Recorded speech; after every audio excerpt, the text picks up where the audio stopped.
En esta edición de Cobertura es viernes. Hoy hablamos del Fondo Indígena. Tras una prolija investigación que realizó en el año 2013 la periodista Claudia Soruco, se logró descubrir cómo dinero del Estado llegaba a cuentas particulares. En las últimas horas, el caso nuevamente vuelve a ser visibilizado con mayor intensidad por el fallecimiento del exdirector del Fondo Indígena, Marco Antonio Aramayo, una situación que dejó al país con muchas dudas, principalmente por la forma como se manejó este proceso y las constantes movilizaciones que tuvo el entonces exdirector. Lo trasladaron a diferentes cárceles del país. Él denunció en todo momento que los actos de corrupción eran muy evidentes, eran muy claros de todo lo que había sucedido en el Fondo Indígena. Para hablar de este tema nos acompaña en la ciudad de La Paz la periodista Beatriz Laime, a quien le damos la cordial bienvenida en Cobertura. Fue posteriormente la periodista que hizo otra parte de la investigación más a detalle después de que se descubriera este caso. Bienvenida, Beatriz. Muchísimas gracias, muy buenos días, Judith, gracias por la invitación. Y aquí primero pedir disculpas, estoy un poquito mal de la garganta. Sí, el cambio de clima me hizo un poco de daño, pero aquí dispuesta para informar todo lo que había trabajado en el tema de todo lo que había investigado sobre el caso Fondo Indígena. Beatriz, primero te agradecemos muchísimo por este tiempo. Estás un poco delicada, pero has accedido a conversar con nosotros con Cobertura desde Santa Cruz, precisamente por los acontecimientos que han sucedido. ¿Y quién mejor que una periodista que ha seguido prácticamente paso a paso todo lo que fue ya el proceso, los más de 200 procesos que enfrentó la ex autoridad? ¿Cómo empieza tu investigación y cómo miras ahora, después de todo lo que ha sucedido, y qué es lo que esperas en adelante? Bueno, inicié el trabajo de investigación ya a un día antes, a días antes de la destitución de Marco Aramayo, ¿no? Yo he hecho seguimiento, en ese entonces estaba el conflicto del CONAMAC, donde se estaba generando ya la división del CONAMAC. Entonces hice seguimiento a partir de ese proceso, porque el CONAMAC también denunció que había irregularidades en el Fondo Indígena. Entonces, ¿quién mejor que me podría proporcionar información? El director, que era Marco Aramayo. Yo lo perseguía constantemente a Marco Aramayo por el hecho de ser de Página 7, siempre me rehuía y yo incluso hasta me escondía detrás de los vehículos para en un momento agarrarlo y decirle: por favor, respóndame esta cuestión, responda a estas interrogantes, ¿no? Para lograr la entrevista buscabas la forma. Buscaba la forma, no simplemente con el caso de Marco Aramayo, ¿no? También a los otros involucrados, que son los ministerios. Incluso esperaba desde las 7 de la mañana, 6:30 de la mañana, para que cuando ingrese el ministro, ¿no?, agarrarlo, bajando del vehículo y entrar hacia la puerta del edificio. Entonces siempre me aparecía, no solo era esto con Marco Aramayo, también con los otros ministerios, con otros que han sido parte también del Fondo Indígena, ¿no? Beatriz, las pesquisas que has realizado ha sido precisamente porque te asignaron esta investigación, este tema en particular, o porque ya encontrabas, después de lo que Claudia investigó y logró difundir, ya encontrabas que había muchos elementos que era necesario que el país lo conozca. Aquí ya había un compromiso más de responsabilidad social, de contar qué es lo que está sucediendo en Bolivia, qué pasa con este fondo, qué pasa con el dinero del Estado, por qué llega o llegó a cuentas de funcionarios públicos. Tu trabajo era ya de una responsabilidad y de todos los días, y además lograr que las fuentes, en este caso, te proporcionen los datos. Es una tarea muy compleja ahora más que todo. Me inmiscuí en este caso justamente porque en el CONAMAC, donde estaba el conflicto, varios dirigentes eran representantes de proyectos y otros estaban en gestiones para presentar proyectos en el Fondo Indígena y decían, no nos van a dar plata, por eso nos están dividiendo, se lo quieren llevar la plata solo los de la CETUCB, los de los interculturales se están aprovechando.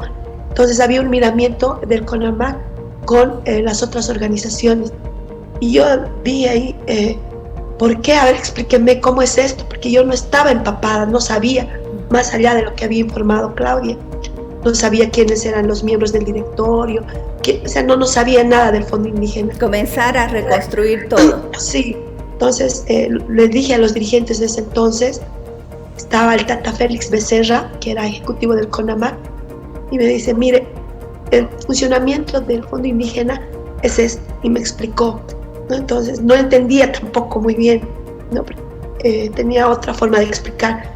Creo que hablé con una cosa de 5 o 6 dirigentes hasta que logré entender, y esto llevé al editor y le dije, en el Fondo Indígena dice que hay esta cantidad de plata, dice que se lo han llevado esto, todo era dice, y me dice, ¿te pueden dar documentación? Me dice, eso les he pedido, que me den documentación, entonces me lo van a traer mañana, me lo van a traer la siguiente semana, la carpeta me van a mostrar, y a partir de ahí empecé a empaparme con todo lo que es el caso Fondo Indígena, porque ya comprendí el procedimiento de cómo dejaban los proyectos, cómo se aprobaban, cómo se realizaban los desembolsos, quiénes participaban. ¿Y cómo se realizaban los desembolsos, así brevemente? ¿Cómo es que llegaban a cuentas de particulares?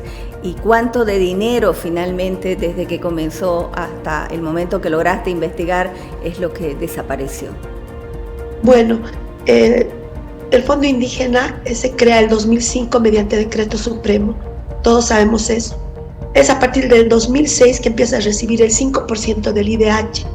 Hasta el 2010 ya había recibido, esto según informe que me proporcionó el Ministerio de Desarrollo Rural a tanta insistencia, más de 1.000 millones de bolivianos, ¿no? Más de 1.000 millones IDH. Pero de los 5% del IDH que recibía el Fondo Indígena, se debitaba para lo que es las universidades indígenas, la renta dignidad, incluso debitaban recursos para el premio Avaroa, entonces quedaba con un porcentaje menor. ¿Cómo se hacían los desembolsos? Me consultas. Sigue un procedimiento.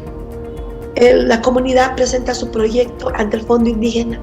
El Fondo Indígena hace una valoración técnica para ver si tiene viabilidad. Si tiene viabilidad, lo presenta ya juntamente con otros proyectos y lo aprueban, ¿no? Pone a consideración de lo que es el directorio del Fondo Indígena, conformado por 8 organizaciones. Están en esas organizaciones interculturales: Bartolina, CETUCB, CONAMAC, CIDOB, perdón, no. CEPENB, CEPES, ¿no? Entonces están estas 8 organizaciones y también 5 ministerios. Pero ¿cuál era la observación a esto? Que no estaban representantes de los ministerios. En algunas oportunidades iba a Chacollo, según las actas, en otras iban técnicos del Ministerio de la Presidencia. Pero entonces, el dinero salía, el dinero sí, se disponía. En este directorio se aprobaba. Una vez aprobado los proyectos, iban al Ministerio de Desarrollo Rural para que haga la evaluación técnica jurídica y enviaban a cada uno de los ministerios: Desarrollo Productivo, Ministerio de Planificación. Planificación, ¿por qué? Dirá que tenía que ver si no había proyectos, que asumía competencias de los municipios en los departamentos, ¿no? Tenía Beatriz, que evitar ese choque. Precisamente, por ejemplo, se conoció de algunas obras que no existían, que algunos proyectos eran simplemente en en la retórica, porque en la práctica nunca llegaron a existir. ¿Se llegó a ese extremo?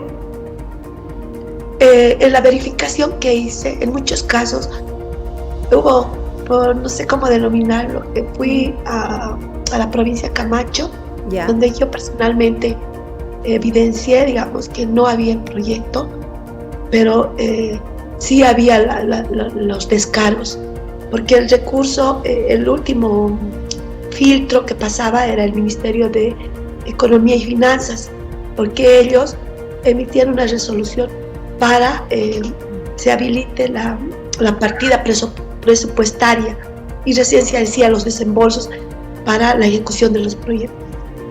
Cuando fui al tema de la provincia de Camacho, por ejemplo, se hicieron los desembolsos, pero no existe el proyecto, no hay los cultivos de ajo, no había los cultivos de ajo. Yo dije, tal vez fui en una época donde ya han cosechado, pero hablando con los comunarios, lo que nos dijeron, lo único que nos ha llegado es una bolsita de ajo, porque vinieron los técnicos, nos explicaron y nos dijeron, esta va a ser la semilla para el cultivo de ajo, y a cada uno nos entregaron, pero nunca nos vinieron a enseñar cómo sembrar, qué cuidados dar, cómo cosechar. Y su bolsita de ajo, le dije, no, ya me lo he consumido, esa bolsita de ajo no me va a alcanzar para el terreno de producción que tengo, que tengo una hectárea. Increíble, Beatriz, lo que cuentas de estas pesquisas en la investigación periodística que lograste hacer en ese momento. Ahora, para ir resumiendo algo que es muy importante, lograr la confianza de una fuente de información para que le proporcione datos también es otra tarea no es nada fácil, y en este caso un director que tenía todas las condiciones para trabajar supuestamente, luego denuncia y luego es detenido, enviado por todas las cárceles, se le inicia varios procesos. ¿Por qué confiar en una periodista y proporcionarle datos? Ese fue otro trabajo más difícil, tal vez, lograr esa confianza. Beatriz, ¿cómo fue? Yo creo que ha sido mi perseverancia, ¿no? Porque, como decía al inicio, me escondía detrás de los vehículos, detrás de las motos, para poder agarrar, digamos, a mi fuente, ¿no? Esperaba desde las 6 de la mañana, y no solo con Marco Aramayo, sino también con el resto, con los otros dirigentes, ¿no? O sea, este trabajo no solo ha sido con él. Entonces, ¿qué ha ocurrido? Mi persistencia, siempre insistía, siempre molestaba, ¿no? Entonces, al final, cuando ya detuvieron a Marco, me hizo llamar él. No es que yo fui a buscarlo, me hizo llamar y me dice, solo te voy a dar a ti la información, porque tú eres la única que me buscaba, ¿no? La única que me perseguía, así en tono de broma. Incluso en el periódico me decían la perseguidora, porque siempre les contaba, tenía que perseguir, he corrido 2 cuadras, he hecho esto, me decían la perseguidora. Y Marco decía eso, te voy a dar a ti, y además lo que he declarado, no me has cambiado ni una palabra, me has cumplido lo que me has dicho, que no vas a cambiar ni una palabra de lo que te estoy diciendo. Él contaba. En confianza a eso, te digo, el Fondo Indígena es esto y esto. Entonces ahí comenzó a fluir el intercambio de información, ¿no? Y somos también seres humanos, ¿no? Hay un momento que Marco Aramayo debió de confiar, entonces empezó a contarme ya sobre su vida personal. Pero antes de eso, yo siempre le puse en claro que yo era periodista. Y si él había cometido algún acto irregular, lo que no confundiera estas situaciones. Siempre les decía esto a mis fuentes, yo les voy a rayar la cancha, porque una cosa es ser amigos y una cosa es periodista. Sí, como tu amiga, yo no puedo proteger tus actos de corrupción, o sea, yo soy periodista. Discúlpame, yo no te mandé a hacer hechos irregulares, tú los hiciste, decía, ¿no? Entonces, eso por favor que quede bien claro. Si yo en la documentación que recopile encuentro información que se te ve involucrado, que has cometido actos de corrupción, yo no voy a dudar en publicar. Siempre le dije eso a todas mis fuentes. Fuiste en realidad, Beatriz, muy clara y marcaste en realidad la línea, que es muy importante. Era tu fuente de información, no tu amigo. Al final lograste esa confianza, obtuviste información, ingresaste varias veces al penal. Conoces también ya la parte humana en la que señalas. Él pasaba una precariedad dentro del penal, ¿no? Entiendo que por condiciones también económicas y también de salud, sus familiares no lograban estar constantemente en la cárcel. Incluso algunos de los prisioneros han comentado que llegó a pasar en necesidades muy, muy básicas como de alimentación. ¿Lograste corroborar eso, Beatriz, en algún momento? Logré corroborar, ¿no? Marco me contaba que no tenía incluso para comer, porque su familia estaba en el Chaco, estaba en Santa Cruz, y quien hacía los sacrificios era su esposa, Morita, ¿no? Ella era la que trabajaba, ella era la que llevaba los alimentos, pero a veces Morita creo que tenía también mucho trabajo, tenía cargado, acumulado, entonces se veía impedida de ir. Entonces Marco ya no tenía el alimento, y Marco tenía miedo de comer la comida del penal, porque en una oportunidad me contó que le dieron comida, creo que envenenada, me dijo, porque me ha hecho tal daño que ya no quiero comer. ¿Eso en incluso qué la fecha comida fue? le daban 3 de la tarde, la comida, el almuerzo se reparte a mediodía, pero a él le daban 3 de la tarde, 4 de la tarde, y decía, me dan las sobras, entonces siento que me están envenenando. En una oportunidad ya me ha hecho daño. Y yo decía, pero ¿qué se puede hacer? Le decía, ¿no? Como te dije hace un momento, somos seres, ¿qué se puede hacer? Y decía, no, Morita es la que se está sacrificando. Me dice, paciencia, Beatriz, Marco. ¿Cuándo fue eso? ¿En qué año fue cuando él específicamente empieza a recibir? 2016, 2017 ya. Porque me contaba, incluso en una oportunidad me contó que cuando entró al penal fue golpeado, ¿no? Fue golpeado, pero me decían, no eran policías, no eran los reclusos, eran gente ajena. Entonces me han golpeado, me han dejado desnudo, me han sacado 3 de la mañana, Beatriz, me han hecho correr el patio. Entonces, esta situación también lo ha vivido uno de los detenidos, por ejemplo, Damián Condori, actual gobernador de Chuquisaca. Cuando entró Damián Condori al penal, no tenía dónde dormir, y así creo que dio lástima, digamos, a la gente que estaba en el penal, porque ingresó al sector de la posta, y fue Santos Ramírez quien lo acogió, y por una semana Damián Condori durmió en el piso. Yo no tenía cama, no tenía nada, y no había ni colchón, durmió sobre una alfombra y unas camas. Eso también pasó en el caso de Damián Condori, y lo irónico era que Damián Condori y Marco Aramayo no podían verse, pero estaban en el mismo sector, entonces se miraban así. Yo veía eso, ¿no? De lejos se miraban con un poco de bronca, porque era el director, el otro había recibido plata, luego entraron funcionarios, entonces y funcionarios también no tenían que comer, sus familiares estaban en los yungas de dos funcionarios que fueron detenidos del Fominien. Y he visto esas situaciones, ¿no? No solo Marco Aramayo sufrió. Un escenario totalmente complejo. Qué increíble conocer todo esto, Beatriz, que haya sucedido en este caso, porque es parte ya de tu investigación y además de lo que has vivido en ese momento de tus pesquisas de investigación periodística. Esto viene directamente de tu relato, porque lo has visto, lo has corroborado. Ahora, a Marco Antonio Aramayo le pedían que él se declare culpable y luego podría negociar con el Ministerio Público. ¿Cómo era esa figura?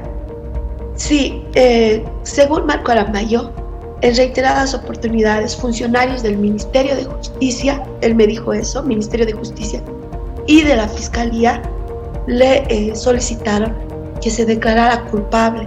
Esto cuando aún tenía 45 procesos, porque los procesos no fueron de golpe 256. Primero fue 1, después 5, y llegó a 45, ¿no? Y 48 y iba subiendo. Cuando tenía 45 procesos, le dijeron: hermano, ¿quieres seguir sufriendo? Declárate culpable. Declárate culpable.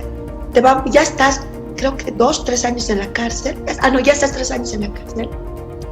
Entonces, te vamos a dar 3 años, la sentencia mínima. Con eso ya has cumplido y te vas a tu casa. Y Marco decía: yo no voy a hacer eso, así me han ofrecido.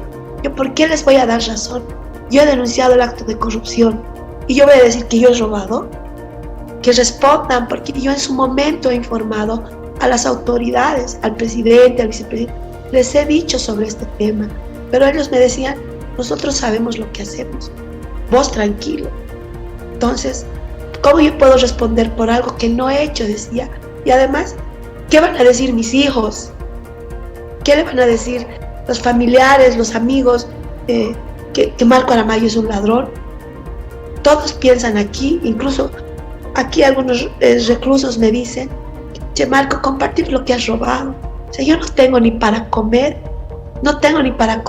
y me vienen a decir esas cosas. Entonces, ¿cómo es posible? No lo voy a aceptar y no lo digo eso.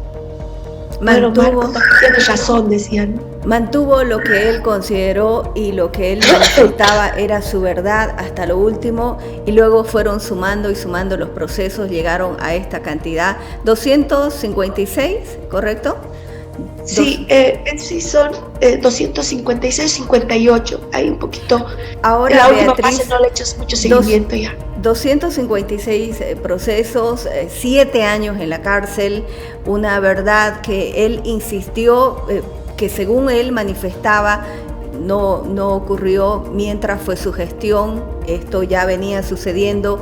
Él puso en evidencia a las autoridades, a la justicia en Bolivia, pero el desenlace fue esto, de una manera totalmente sorpresiva, y al contrario, quien denunció terminó siendo el perseguido, el investigado, y finalmente ha fallecido. Ahora, como periodista, Beatriz, ¿qué sería lo ideal en este caso?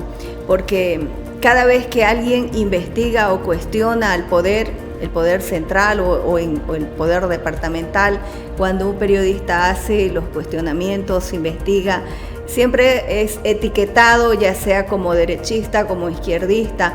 Y en este caso, ¿qué debería pasar? Porque una situación tan complicada como la que nos has contado tendría que tener algún efecto y tendría que cambiar totalmente si es que lograron suceder estas cosas en esta magnitud. Yo voy a poner mi experiencia y lo que he hecho. Yo, más allá de ser persistente, también he sido muy consciente, porque he recibido amenazas, ¿no? De dirigentes, de hacerme chicotear, amenazas hasta, no sé, no quisiera decirlos, pero todo tipo de amenazas. No simplemente con el caso del Fondo Indígena, sino también con otros casos que he investigado, ¿no? Hasta en el Tibnis casi me linchan, digamos, ¿no? Tuve la suerte de escapar. Entonces, tiene que ser, el periodista tiene que cambiar su forma de pensar. Actualmente, es una crítica que puedo hacer. Hasta yo me puedo considerar, digamos, me he puesto en algún momento en ese lado, ¿no? Somos muy conformistas. Entonces tenemos que dejar de ser un poco conformistas. Tenemos que ser más acuciosos, más curiosos. Van a venir amenazas y demás, pero ese es el reto de seguir investigando. Entiendo a algunos colegas que tienen familia y demás, pero ese es uno de los riesgos también de ser periodista, ¿no? Porque el objetivo fundamental es informar, es sacar a luz la verdad, sin importar el gobierno, lo que sea, ¿no? Lamentablemente ahora nos hemos dividido entre blancos y negros, y eso no está correcto. Deberíamos de unirnos todos los periodistas y tal vez crear más conciencia para un periodismo de investigación. Actualmente, ¿qué veo? ¿Qué falencias hay?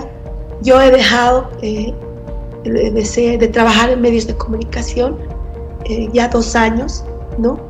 Pero he estado haciendo algunos reportajes, nunca me he desligado, porque también estoy estudiando estos casos de fondo indígena, del caso Barcazas, del caso terrorismo, del caso del Tiblis, la vulneración de los derechos de los pueblos indígenas. Me ha obligado, o sea, yo me he obligado, ¿no?, a estudiar la carrera de Derecho.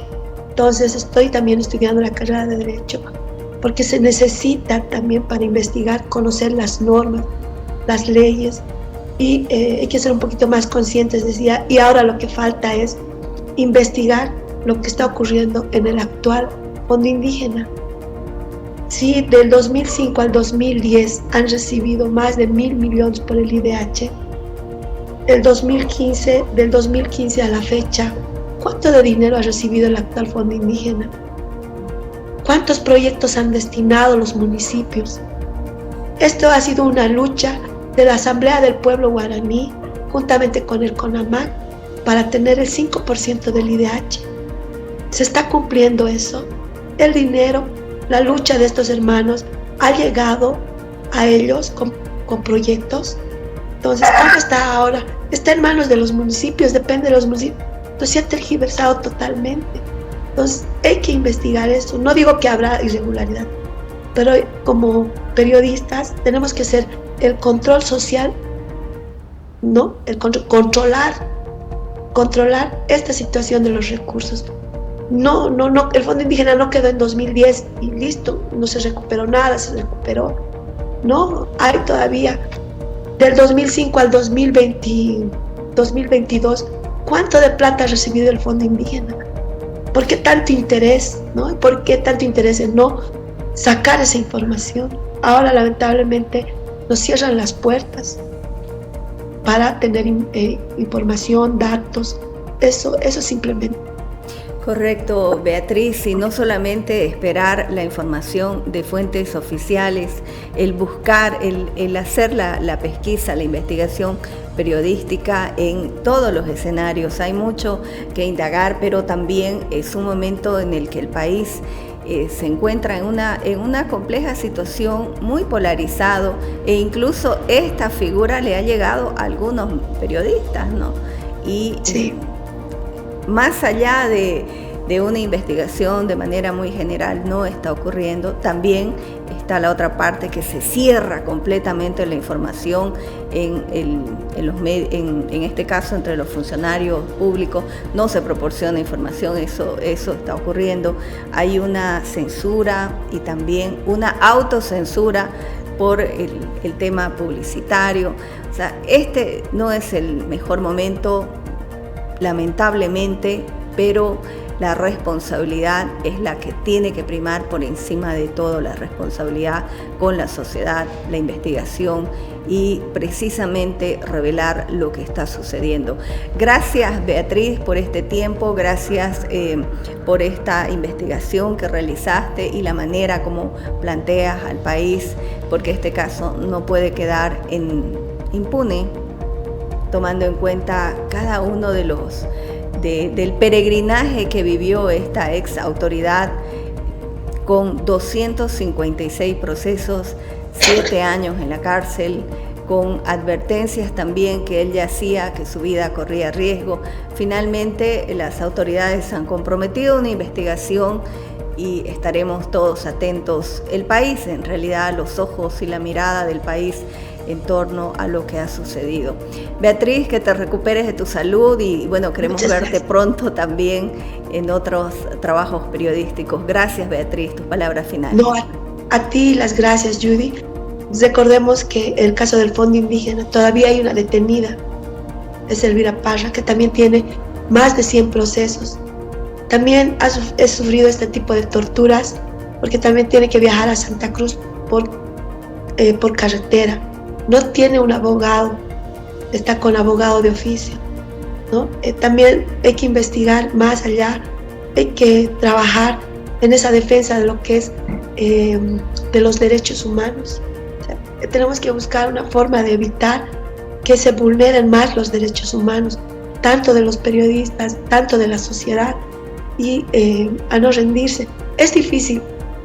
Yo soy la perseguidora, soy cueruda, porque a mí me sacaron hasta con policías, pero es que ese es el trabajo. No podemos ser comodines como periodistas, esperar que la noticia llegue a nosotros. Yo tuve, gracias a Dios, buenos docentes en la UNSA, ya fallecieron, especialmente Antonio Peredo, quien decía que deberíamos siempre ser persistentes, nunca rendirse, y quisiera que ese ejemplo también siguiera, esos pasos también siguieran los colegas, que hay muchos lo hacen, pero el hostigamiento también es muy fuerte, y a ser valientes y no permitamos más la vulneración de los derechos humanos. Eso simplemente, y muchas gracias. Definitivamente, Beatriz, muchísimas gracias, y también destacamos el trabajo que realizan periodistas en toda Bolivia, quienes también están inmersos en la investigación prolija a pesar de todas las adversidades con las que se encuentran todos los días. Hacemos una pausa en Cobertura.